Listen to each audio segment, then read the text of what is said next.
Effectivement, Éléphant Vert, c'est un gros challenge. Ça doit devenir une belle vitrine de ce qu'on peut faire dans notre secteur. Et effectivement, on va recruter 350 personnes au Maroc autour de notre projet. Et c'est des créations d'emplois de haut niveau, parce que les 3/4 de nos employés seront au niveau Bac+2, Bac+3, Bac+5. Donc ça sera de la main-d'œuvre qualifiée. Et donc on espère vraiment être un acteur local dans la région de Meknès et au Maroc, et faire même du Maroc dans le secteur de l'agriculture alternative un leader. L'objectif de cette réception, c'est de pouvoir nous faire connaître auprès des autorités locales et des administrations, et de pouvoir tisser des relations assez proches pour que notre projet puisse avancer et être connu et être approprié par les autorités de la région. Oui. Alors c'est une stratégie. Tout d'abord, vous allez commencer localement et après vous avez des ambitions afin que votre projet s'étale dans tout le royaume. Oui, en fait, à Meknès, on installe une très grosse unité de production donc de micro-organismes utiles pour l'agriculture, des biopesticides, des biofertilisants, également des biostimulants. Donc il y a à peu près 1/4 de la production qui va être destinée au marché marocain et les 3/4 à l'export, Europe et Afrique.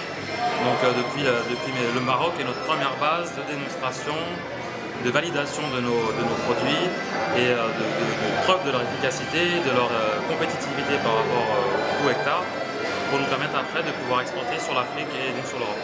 Donc c'est la première fois que vous êtes ici au Maroc. Oui, cette unité, Éléphant Vert, le lancement se fait par le Maroc et le déploiement se fera par le Maroc. Et c'est également au niveau mondial, on est en train d'installer l'unité la plus grosse au monde de production de ces micro-organismes. Donc on est en train de faire notre implantation au Maroc est vraiment stratégique pour nous par rapport à toutes nos volontés, nos objectifs d'implantation africaine et européenne. Oui. Vous avez déjà une vision concernant l'avenir de Éléphant Vert chez nous? Oui, donc effectivement, on démarre à Meknès, c'est la base. Donc à Meknès, on produit des biopesticides, des biofertilisants et des biostimulants. Ça, c'est les micro-organismes, à base de micro-organismes. Et donc on souhaite se développer dans d'autres régions du Maroc, donc, dans l'oriental, vers Abirkane, dans la région du Souss, vers Agadir, et sûrement aussi autour dans la région du Grand Casablanca.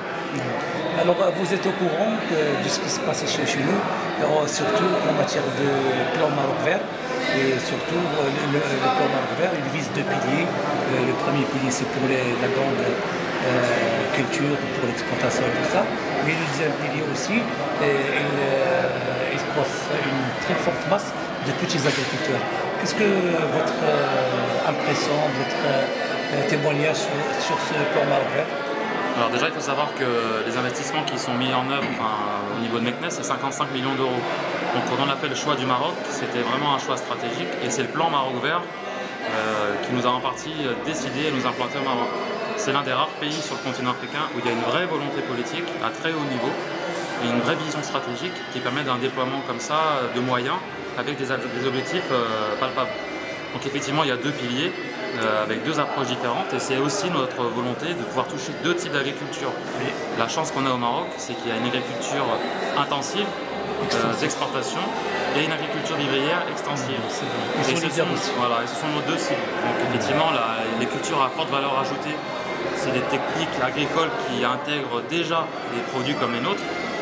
Et maintenant, notre volonté, c'est de pouvoir se baser sur des volontés politiques comme celle du plan Maroc Vert pour pouvoir diffuser nos produits auprès des populations qui sont ciblées par le pilier 2.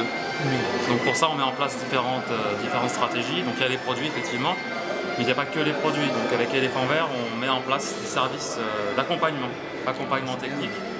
Donc on a créé la clinique des plantes, basée à Meknès, avec une station expérimentale qui sera certifiée BPE, donc bonne pratique expérimentale, et bonne pratique agricole, BPA.